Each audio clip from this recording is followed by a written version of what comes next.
syempre, no, may kakaiba ba kayong nararamdaman sa energy today? Because that's right, solo flight lang ang inyong Queen Kada Trisha ngayon. Pero that's okay dahil hindi natin papalagpasin ang excitement ng mga schoolmates natin dito sa Ramon Pascual Institute!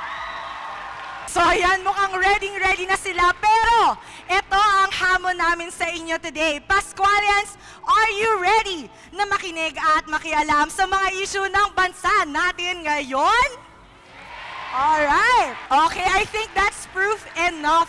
Kaya naman, huwag din natin kakalimutan ang mga schoolmate netizens natin na nasa social media platforms natin ngayon. Inyo lamang pakinggan at syempre magbigay kayo ng inyong mga opinion dahil lahat ng tatalakay natin ay dito lang sa Schoolmates! Isigaw ang tinig mo, ihayag sa buong mundo ang karapatan, kalayaan. Buksan ang isip mo, kaalaman ang yaman mo sa karapatan, sa kalayaan.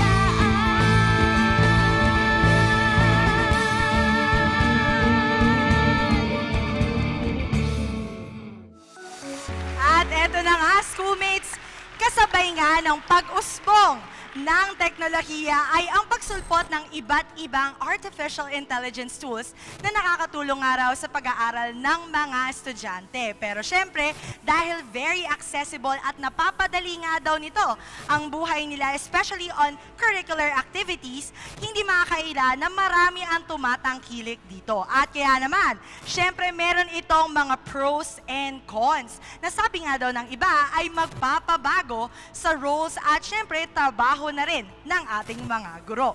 With that being said, ano kaya ang masasabi ng ating mga schoolmate debaters para sa una nating grupo na naniniwalang banta ang artificial intelligence sa ating edukasyon?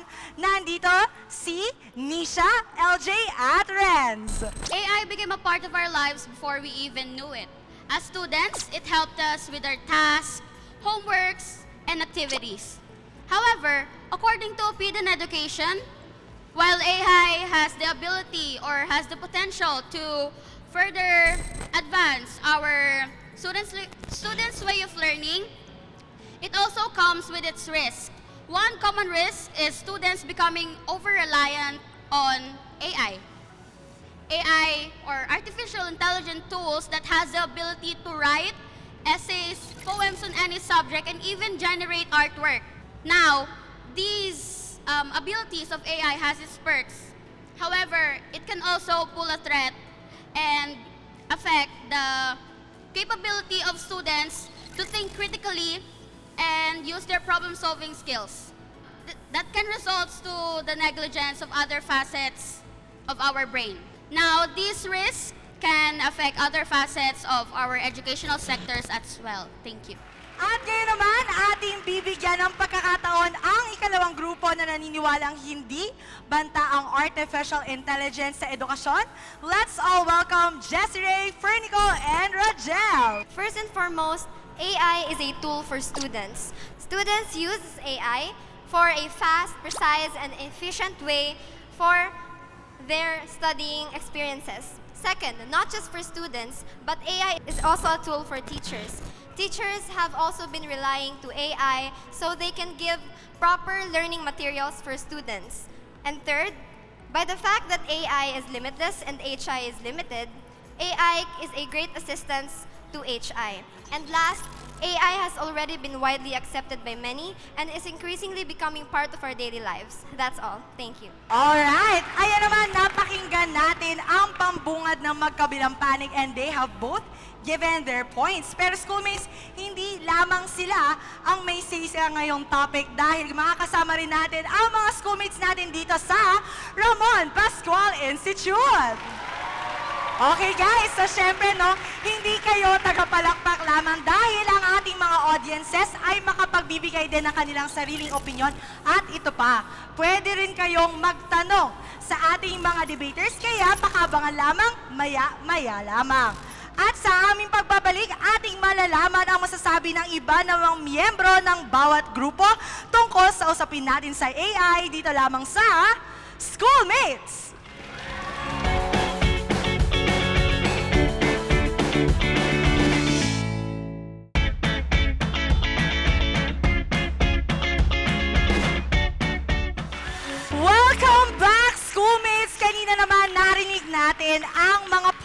ng mga team leaders. Ngayon naman, pakikinggan natin ano nga ba ang masasabi ng iba naman nilang kagrupo.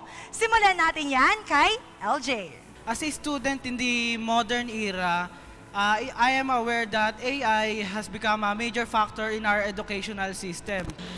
May some view it as a tool for assist, but I believe that there are negative impacts in using AI in our educational system. One impact is when the user neglects their own understanding and they depend too much on AI, which discourage their lateral thinking.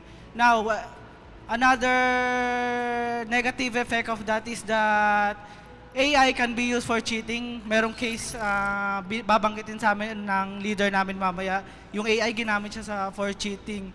I mean, ginawa niyang possible yung self-study practices para mas maging madali. Pero naniniwala ako na limited pa rin yung knowledge ng AI. Limited as in yung information niya, ang meaning na limited is hindi yung information niya is small in numbers, pero yung knowledge na ini-impart niya sa student, hindi siya pinag-isipan ng sobrang lalim kasi yun yung one part ng AI sa limitations niya is hindi siya nakakapag-isip outside the box, meaning yung knowledge na ini-impart niya sa student is limited lang. Ngayon, kung ito-tolerate natin yung mga tao na nagre-rely masyado sa AI, pinapabayaan lang natin yung sa hindi nila paggamit ng kanilang lateral thinking, nagdedepende sila masyado sa AI, ibig sabihin nililimit lang nila yung knowledge nila sa pinapakain sa kanila ng AI. Alright, so maraming salamat LG. Yung nakuha natin doon, no, it's reliance, merong angulo ng cheating, at syempre limited pa nga rin daw dahil it cannot think outside the box. Pero ano naman ang masasabi dyan ni Jezreel? We as a team believes that AI is not a threat to education, hence it is a tool that helps both the teachers and students and facilitators in the field of education. Since we are in the modern world, technology is really dynamic with the evolving generation, bringing both significant advancement and improvements. We're in the 21st century, where AI or artificial intelligence is being used. And one of them is students use it to do tasks both offline and online. Not only that, it also helps teachers in conducting activities. That's it all. Okay, thank you so much, Jezreel. No? So yung angulo nila ngayon, it's more of hindi lang students ang nakikinabang, pati rin ang mga guro. Pero ano naman ang masasabi mo dito, Renz? ChatGPT is one of the most well-known AI being used to do different tasks.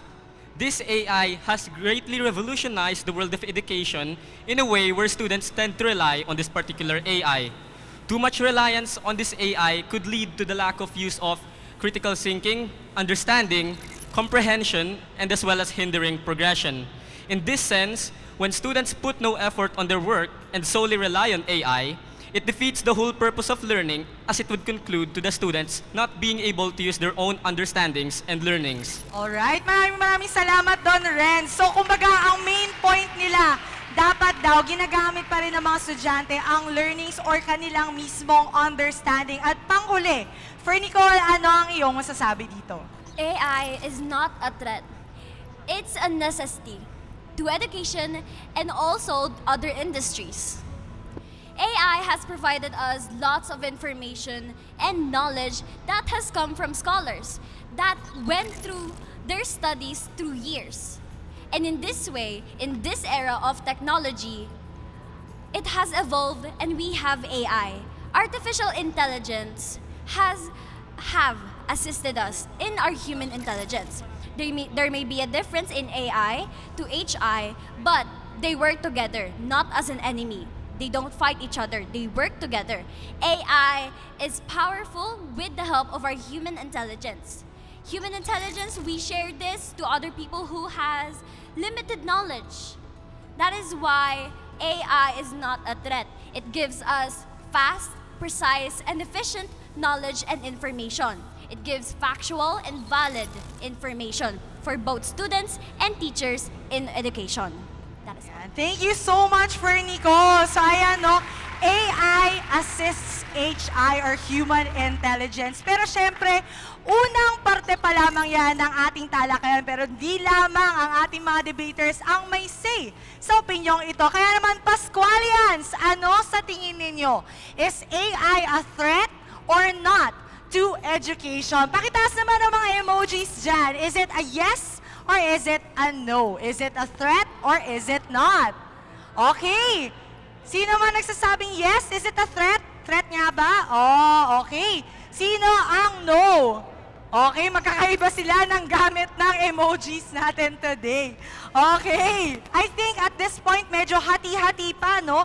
Yung, kumbaga, yung komento ng ating mga audience dito sa Ramon Pascual Institute. Pero, hindi lamang ang ating mga audience ang may say dahil kayo rin mga netizens ay maaaring makilahok at magbigay sa amin ng inyong opinion. Pakitandaan lamang to give your opinions at Schoolmates, that's ISKOOLMATES, sa ating Instagram, Facebook, at Twitter page. Ayan, so huwag niyong kakalimutan yan. Bukod dyan, may pipiliin tayong best speaker na gagradean ng ating Schoolmates staff. Patuloy lamang po kayong tumutok dahil marami pang parte ang ating talakayan dito lang sa Schoolmates!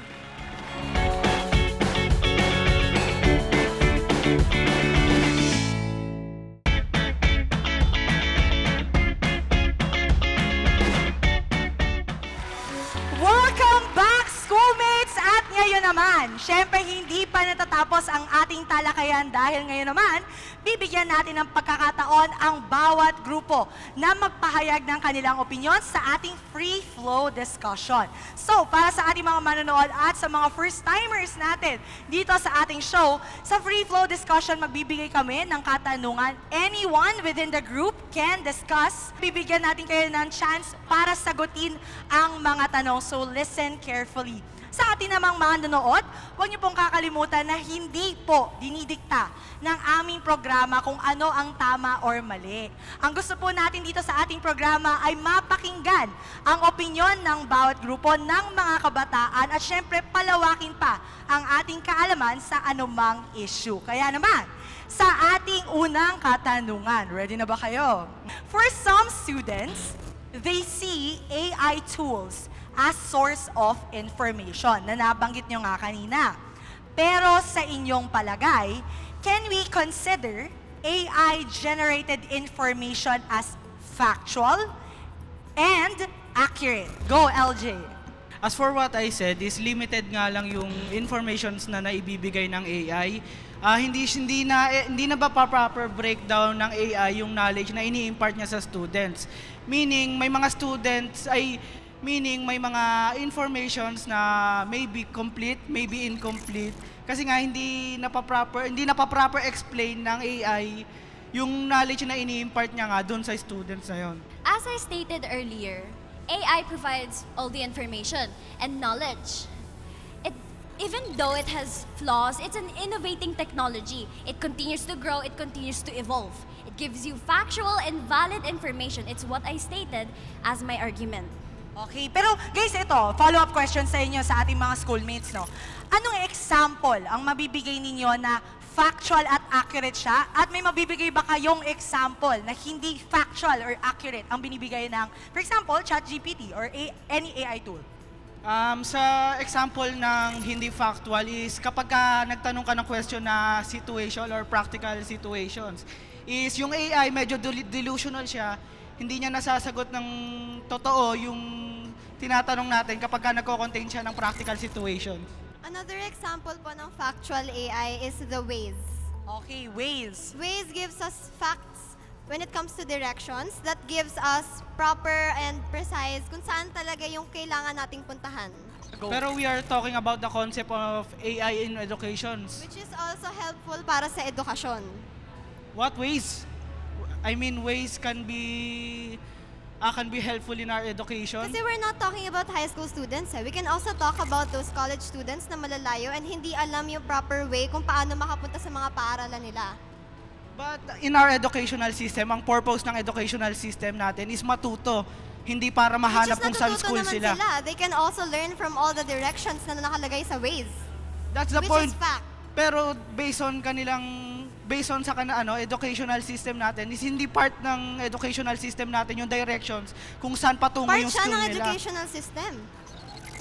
You may have learned the directions pero hindi ka natuto Yes, pero based sa AI on education natin. Paano ka makakapunta sa paaralan nang hindi mo alam ang direction papunta sa paaralan mo? Again, nalaman mo lang yung papunta, natuto ka papunta pero hindi paano mo ka alam, matututo? pero hindi siya part ng educational system Pero natin. paano ka matututo ng maayos kung hindi mo nga alam Hindi mismo part kung ng saan ka directions ng mag-aaral? educational system natin. You can use, pwede ka magtanong, hindi mo kailangan ng ways pa ng AI para malaman yung directions. We are talking about AI on education, not on direction. The more as to why we need AI in our lives.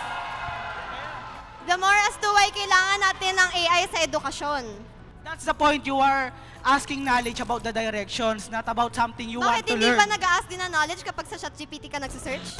Dahil mainit yung diskusyon, no, papatungan natin yan ng second question. Pinag-uusapan nyo, ways ChatGPT. O, eto. How certain are we? Kasi pinag-usapan nyo kanina, may cheating, dito naman nagagamit din ng mga guro, no? Sa tingin nyo, paano magagamit ng mga estudyante kagaya ninyo ang AI properly and in moderation? Sa tingin nyo, paano ang ethical practice ng paggamit ng AI? We can use AI as reference, yes, to get idea, okay? Pero may mga estudyante kasing kukuha ng article online para sa essays nila or schoolworks nila, and then ilalagay sa Killbot, ipaparaphrase, tapos ika-copy and paste na lang, tapos yun na yung ipapasa sa teacher, which is unethical and hindi siya sumasang-ayon sa academic integrity. Okay. As reference, team, ano masasabi nyo doon? May ethical practice ba ng paggamit ng AI at paano yun? Kaya nga tayong mga estudyante isa dito sa school. We are learn mga tamang etiquette na dapat nating ginagawa sa internet. Sa isang example mo na estudyante is kumukuha ng article based on internet, well, that's not the fault of AI. Ang gamit lang kasi po ng AI is to assist. Hindi yung sinasabi nyo na porket na AI ito is siya na yung gumagawa or nagko-conduct nung mismong gawa ng isang estudyante.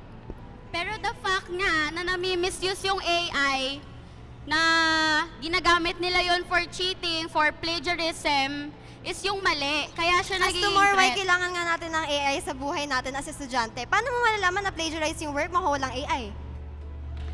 Eh sa tingin mo, paano nagkakaroon ng plagiarized work? Bakit may plagiarism checker? How can you actually be able to know if a research rather is plagiarized? Dahil din naman sa AI yun eh. Kasi Oo nga, pero tumutulong siya sa magagamit mo rin yung AI. pag-plagiarize It's eh. useful. It's a tool, remember. It's a Going tool, back to yes, my first but you statement, also tool use siya. AI It to is a tool. plagiarize. So wala ring point. AI versus AI Ano pa rin walang to. point? Eh, ang daming research na papasa sa article Yung na binabasa binibigay na nyo ngayon. information ng AI as ChatGPT, kapag ka nagtanong ka, is hindi nga nakakapag-isip ang AI, hindi niya sinasagot yon. Now, ang Kasi ginagawa ng hindi naman AI, nga kasi ginawa ang ChatGPT Hindi Ang ginawa ang ChatGPT to solely give answers directly sa estudyante. pero It yun is nga, to yun nga yung assist. unethical standards ng estudyante, hindi na iniisip ng estudyante, kinukuha na lang nila kung ano yung binibigay sa kanila ng Kaya AI. nga may terms and agreement Kaya- kapag mag-aano ka sa ChatGPT, di ba? Kaya pro ng mga informations na binibigay ng ChatGPT How sa can you say so? plagiarism kasi nga yung AI hindi siya nakakapag-isip. Meaning nagagather lang siya Exactly, kasi hindi nagagather nga lang siya AI ng itself data. lang. Nagagather lang siya ng data na galing sa ibang tao. Meaning the fact na walang citations yung binibigay na trabaho ng AI dahil sa kinuha niya lang yung data na yon galing sa ibang tao. Meaning nanggaling lang sa ibang tao yung gawa na yon. Meaning plagiarism. Okay, sige, wait lang, awat muna.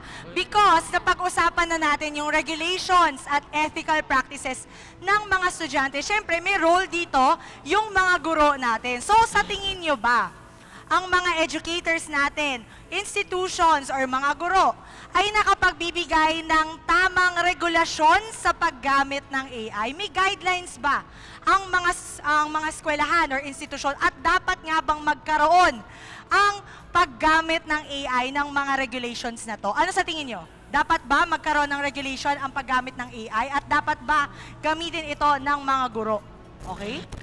From my opinion, mas maayos na ang AI po kasi ginawa siya to be able to assist students. And over-relying and overusing AI is not good, just like what they said. Yes, that's true. Pero considering it as a threat to education, I think hindi pa siya pasok dun sa context na yon, since we use AI as a tool nga, knowing that our world is constantly changing. And I believe na kapag we use AI, we should use it moderately and responsibly. Okay. Meron bang regulations? Meron bang sa tingin nyo dapat ilagay na guidelines sa paggamit ng AI? Do you agree? Yes, we do agree. There are ways. If you don't know how to use AI, that's your fault. We have to put the regulations on how to use AI properly so we avoid doing the wrong stuff. Okay. Tingin nyo ba merong regulation ang paggamit ng AI? Meron nga ba sa inyo, dito sa Ramon Pascual Institute, may regulations ba sa paggamit ng AI or dapat bang magkaroon? Dapat po magkaroon talaga ng regulation sa paggamit ng AI. Lalo na po noong epidemic, nung meron pa pong pandemic, talamak po talaga ang paggamit ng AI ng mga estudyante. Ginagamit na po nila para magsagot ng examinations nila na hindi naman po dapat AI ang gumagawa. And ginagamit din po nila yung AI para nga po mas madaling makakuha ng information na hindi naman po talaga nila alam kung saan galing. Okay. May masasabi ba kayo doon? Kung nakuha mo yung information sa AI, hindi ba dapat inaaral mo muna yung information na nakuha mo from the AI? Pero sa tingin mo ba lahat talaga ng estudyante aaralin yung information na yon kung nililayout na nga sa kanila? Yes. Nagtitiwala ka talaga na lahat ng estudyante aaralin yung information na binigay ng AI na pinagkakatiwalaan nga nila na factual, though hindi nila alam kung saan nanggaling yung information na yon. Naniniwala ka talaga na aaralin nila yon? Hindi i-copy and paste na lang since galing naman sa AI eh. Oo, naniniwala ako na aaralin nila yon. Hindi siya solely relying and naka-cover lang dun sa sinasabi yung ChatGPT, Killbot, whatsoever. We're talking about the concept of AI. Ngayon, generalize kasi ang term na AI. Ngayon, kung sasabihin ng AI, hindi lang naman ChatGPT yan eh. Yes, it's popular. Yes, students use it commonly. Pero still, there are some examples of AI na mas nakakatulong din talaga sa edukasyon. Lalo na sa mga estudyante since parts naman sila ng edukasyon. Okay. O sige, wait lang. Papatungan natin yan. Sinabi nyo na ang ChatGPT or any AI tool helps in any of the students' tasks or even mga guro. Kayo naman, tingin nyo, it's limiting kasi it's inside the box. So, dun tayo sa statement nyo na yun. Ang tanong, in your opinion, may possibility ba na ang creativity ng mga estudyante ay nalilimitahan ng AI tools or even if authenticity ng isang tao, nalilimitahan ba siya by AI? Like for example, yung mga nagamit kanina na writing tools, ChatGPT, self-expression ng mga estudyante, nalilimitahan ba siya ng AI tools? No. Instead po, doon nakakakuha ng ideas yung mga estudyante. Taking ChatGPT for example, kunyari mag-post ka sa Instagram ng caption, now you can just type there 20 good captions for Instagram. Ngayon, pwede mo naman siyang i-copy, yes, but also, you can also get idea doon sa mismong nakalagay na binigay mismo ng ChatGPT. Nawawala pa rin yung creativity nga ng estudyante kasi nga nagre-rely sila sa informations na binigay ng AI na limited lamang sa imagination niya, sa knowledge. AI may have the potential to obtain all the knowledge, but AI itself cannot understand the knowledge it imparts to the student. Sabihin na lang natin sa scenario, may isang estudyante nagtanong sa AI, kung may pabagsak na meteor, anong mangyayari sa mundo? Anong gagawin ng mga tao? Ngayon, ang isasagot lang ng AI, since hindi nga siya nakakapag-contemplate, ang isasagot ng AI sa kanila is magugunaw yung mundo, masisira yung mundo.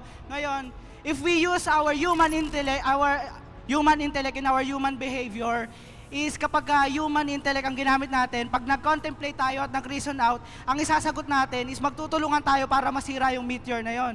Yun yung pinagkaiba ng AI-dependent answer sa pinag-isipan talaga. So sinasabi mo, dumb ang AI? It has human intelligence. It's human intelligence in machines. Linilimitado mo mismo ang AI, hindi siya dumb. Ha? Ito, nagbibigay siya ng knowledge and information na nanggagaling nga sa atin. It's guiding us. It's not limiting our intelligence. It's guiding us more to a more creative and better knowledge. Una, kailan namin sinabi na dumb ang AI? Hindi namin sinabi na dumb ang AI. Ang sinasabi namin na limitado lang yung knowledge na alam niya. And also, sige, sabihin natin sa students na gagawa siya ng essay. One example is from ABS-CBN News, Threat or Tool.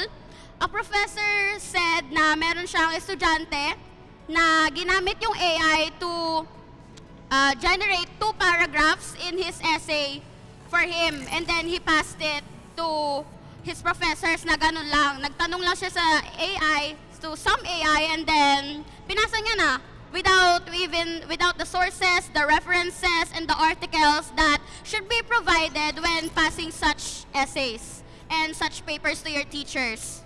Still, hindi kasalanan ng AI yon kasi sinabi mo, estudyante. Well, bakit mo generalize na kapag ginamit ang isang estudyante ito, is lahat ng estudyante is gumagamit na neto? Going back to the topic, if may mga regulations ba ang AI or kung paano ba nakakatulong ang AI? AI, again, is an assistant or ini-enhance nito yung gawa natin. For going back sa sinabi ng mga teammates ko, ginagamit ang AI is para ma-improve pa ang isang gawa ng isang estudyante. Not only students ang gumagamit ng AI, but also teachers use it pagdating sa mga rubrics, pagdating in giving instructions, which is hindi nyo naman binibigyan ng example. Nag-stick lang kayo sa estudyante kasi yun lang sa tingin nyo ang gumagamit ng AI. So you stated na teachers use AI in order to provide instructions, but how can we be so sure that the learner has the capacity in order to understand the instructions given by the AI?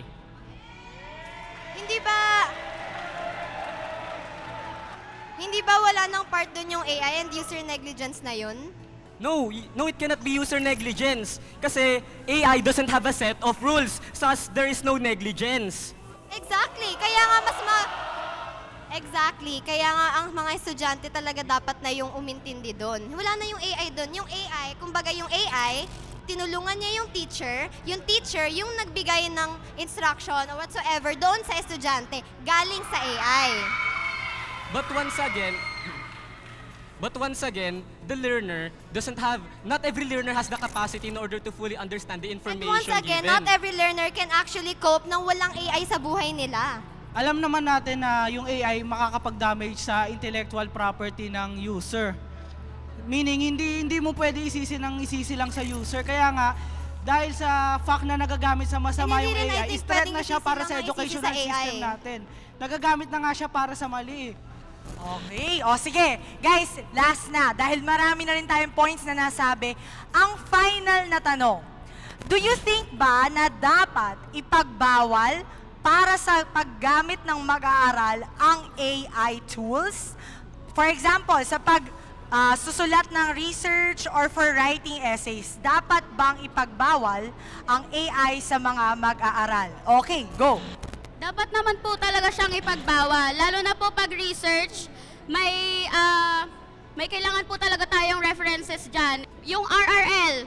Sa RRL, kailangan mo talaga maglagay ng references dyan and kailangan sa references na pinagkuhanan mo is na-summarize mo yung information na kailangan mo with your own thinking. Kasi kung AI yung gumawa nun and then nag-defense kayo, anong ide-defend mo kung AI yung gumawa ng research mo?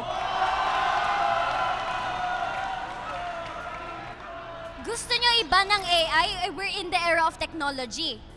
Paano natin We magagamit? didn't say ban, we said limitahan. Lalo na with the Hindi, ganun na context din of yun. research and essays. With the context of research and essays.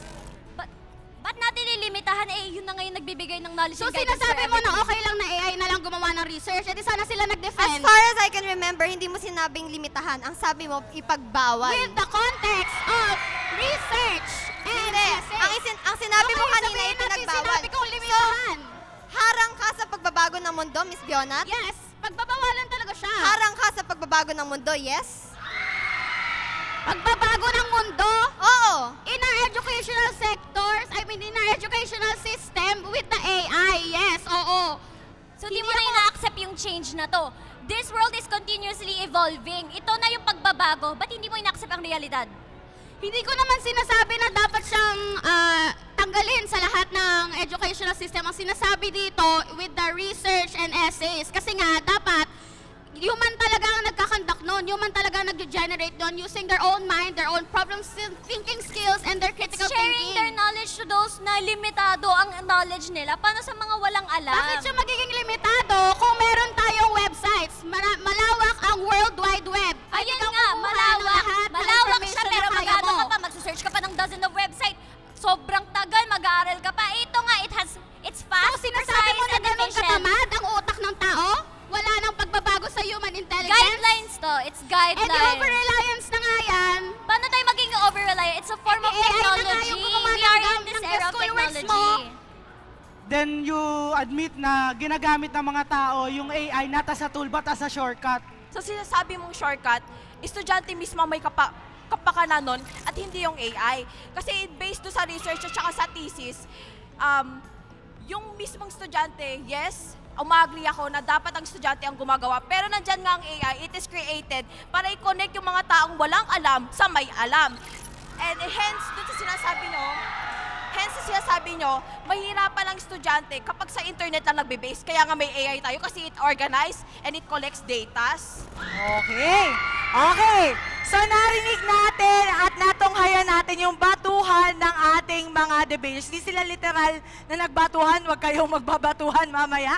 But, gayon naman, gusto nating malaman ano ang reacts ng Pascualians. Is it a yes? Dapat bang iba ng AI or no? Is it a no? Pakitaas ang emoji. Okay. Maraming salamat sa inyong mga reacts. Okay, nagwawala po ang mga Pascualians sa likod. Pero syempre, mamaya malalaman naman natin dahil hindi lang ako ang magtatanong sa inyo. Dahil ang audience din natin ay may tanong sa inyo when we return here on Schoolmates!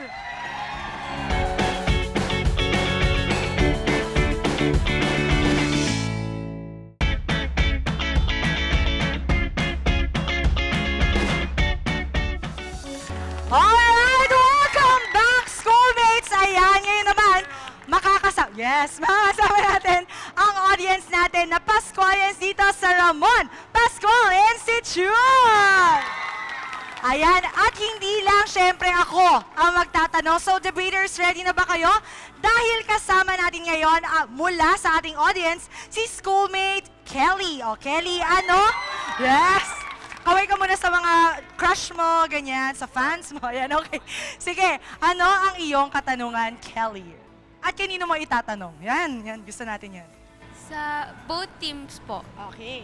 In your opinion, what should be the guiding principles for integrating AI into educational systems? One more time. First, syempre is we must always implement academic integrity and also proper use of AI, proper etiquette. Tsaka, as Steve said, AI is there to assist. So, as students and teachers and every part of educational sectors should only use them as assistants, as reference, and not as a shortcut to do the work for them, for there to not be any threats or negative impact on the educational system. Okay, sagot naman. Next group, meron ba kayong sagot sa katanungan to? In my own unbiased opinion, I think we could take small steps. For example, let's implement AI pagdating sa pagbibigay ng maayos na rubrics or instruction. In taking small steps is hindi mako-culture shock yung mga nakagisnan ng mga ibang tao, and mas mapapabuti natin yung takbo ng educational system here in the Philippines if we implement or we stop denying the fact na we're in a modern society kung saan is innovated na lahat ng mga kagamitan. And if we keep on, or we stop denying the fact na useful lang ang AI sa edukasyon is mas magagamit pa natin to sa mas malawak na sektor. Alright, thank you sa ating mga debaters. At ngayon naman, meron pa tayong isang questioner mula sa ating audience. And your name is? Ellie po. Yes! Oh, sa mga fans ni Ellie, sa mga advance ni Ellie. Ellie, ano ang iyong katanungan sa ating debaters? Do you think AI will play a big role on our future? Why or why not? Okay. Oh. Yes, it will play a big role to our future. We are already in the era of technology, and small steps parang tayo. Tayo ngayon in this era today, baby steps pa lang tayo sa technology. And we continue to grow. This world will continue to grow in the era of technology, and this will play a big role sa AI. It will help us a lot and give us what we need. This is a necessity in all of the industries. Okay, next group, meron ba kayong sagot dito? Yes, as we are evolving into an era of technology, but the sudden implementation of artificial intelligence on our current society would have negative impacts, as there are risks such as too much reliance on AI, and this hinders out the critical thinking and as well as progression. So when we suddenly implement AI towards our society, we must also implement regulations and limitations when we are using it. Alright, thank you so much, Karen. So now, guys, napakinggan natin ang katanungan mula sa ating mga audience. At syempre, kung kayo ay mga nasa Facebook, Instagram, pakilagay na rin ang mga opinion nyo at mga tanong na maaring hindi natin natanong in this episode. So maraming salamat din sa ating mga netizens. Keep it coming lamang yung mga opinions natin and questions. So syempre, kanina narinig nga natin ang mga katanungan ng ating audience sa ating debaters. Ngayon naman, sasabihin nila sa atin kung ano ang natutunan nila from today's episode. At ang alay mula sa Ramon Pascual Institute today, I see Jaja, welcome here on stage. Ayan. Gabi. Jaja, dito ka. Ayan. State your full name. Full name. My name is Elijah Michaelson G. Sumera po. Ayan. Jaja, ano ang natutunan mo? 3 points na natutunan mo today. Plus 5 daw to. The joke. Game.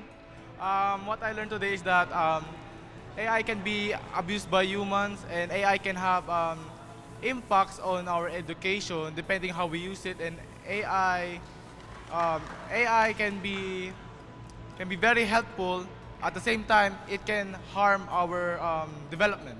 Okay. So, last na tanong. Jaja, ikaw, gumagamit ka ba ng AI? 100% po. Gumagamit siya ng AI. Ever mo ba naisip na, ay shucks, parang ayoko na palang gamitin to given today's episode? I will still gonna use it because it gives me the idea. Like, when I run out of ideas po, ginagamit ko po AI po para mabigyan po ang ideas po. Okay. Yan, maraming salamat, Jaja.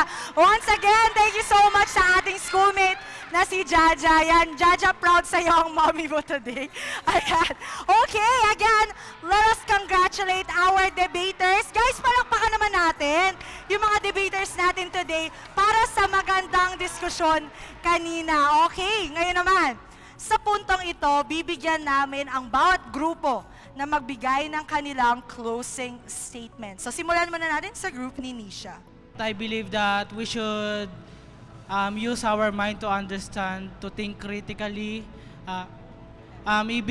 Even Greek philosopher Plato itself, that the innate knowledge can be obtained through reason and contemplation. So use your minds, think critically, think outside the box.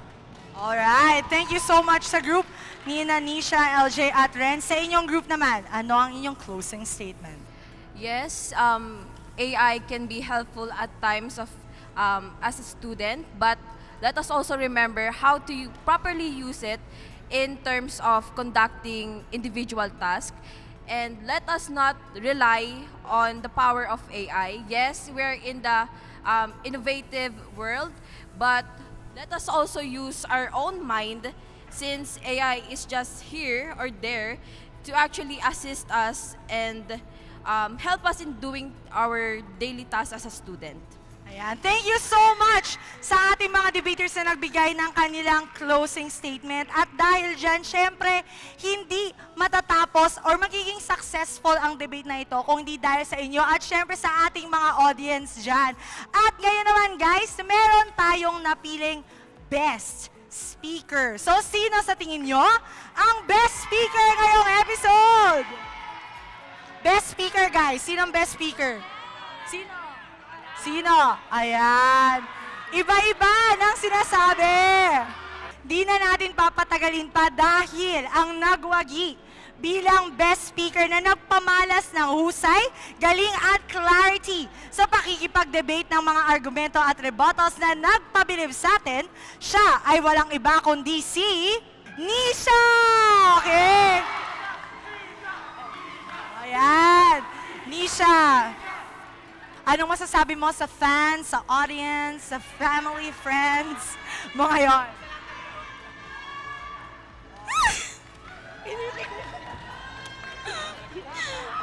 Thank you po sa mga nakinig sa amin ngayon.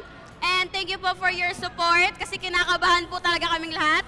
And yung cheers nyo po is yung nagpagaan ng loob namin para maitaguyod itong debate na to. Thank you po. Thank you so much, Nisha. Ayan. Pero wag natin kalimutan, guys, bawat isa sa inyo, you gave it your best shot today. Kaya lahat kayo ay best speaker sa episode na to. Diba, guys? Diba? Oh, alright. Maraming salamat po sa buong Ramon Pascual Institute. Sa faculty members po, sa lahat ng mga tumulong po sa amin, at syempre sa mga estudyante, sa inyong lahat na nakibahagi sa ating talakayan. Maraming salamat po sa inyong mainit na pagtanggap. Kaya naman, I think sa episode na to, marami tayong natutunan at lagi nating sinasabi na dapat tayo mismo ay may pakialam. Tayong mga estudyante ang dapat nag-iisip. Pero hindi natin may kakalihala na ang AI ay parte na rin ng ating modernisasyon. So kailangan i-embrace natin ito pero wag nating kakalimutan ang intellectual integrity. Wag nating kakalimutan na tayo pa rin ang contributors ng AI. Dahil AI and HI are hand in hand pero dapat nasa tamang gamit ito parate. And with that, sa bawat usapin, sa bawat issue, may boses tayong mga kabataan. Sumali, makinig at makisa dahil opinion nyo'y mahalaga. Kaya naman, isagaw natin sa buong mundo, schoolmates, may pakialam ka. Thank you so much, Ramon Pascual Institute!